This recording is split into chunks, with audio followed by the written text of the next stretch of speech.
Hi everyone, Stacy Whiter here on behalf of Campus Mortgage with a three-part video series on Fannie Mae's new enhancements on their HomeStyle renovation loan. Now just a quick reminder before we get started.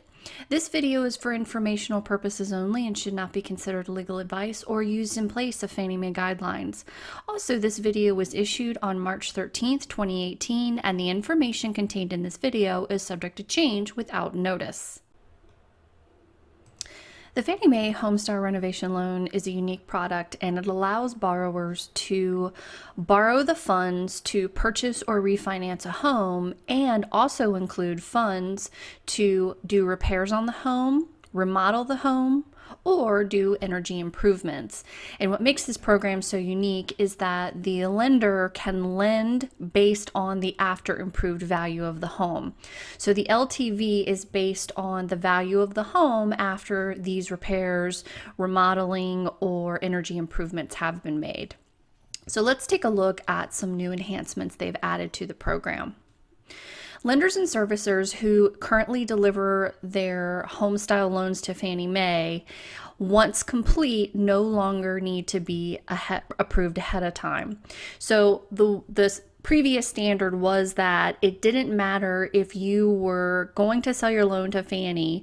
It didn't matter if the home was complete of all the renovations or they were going to be complete. Fannie Mae had to approve you as a HomeStyle lender. They've changed that to now where if the home is complete, you no longer need to be approved ahead of time.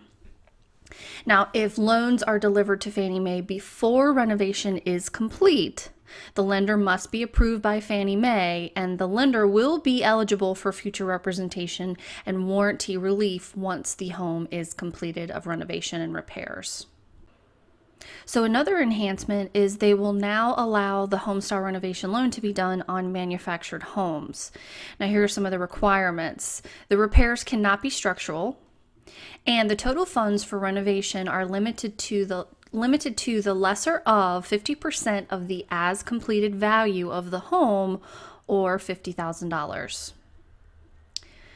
Also, Fannie Mae removed the requirement in their guidelines that said the renovations to be completed must add value to the home.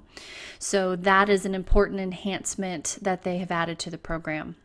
All right, that concludes part one of this three-part video series. Thanks so much for watching. For more tips and videos, please visit campusmortgage.org to look for their weekly mortgage video tips designed for all mortgage professionals, including underwriters, loan officers, processors, closers, and post-closers. Have a great day. We'll see you soon.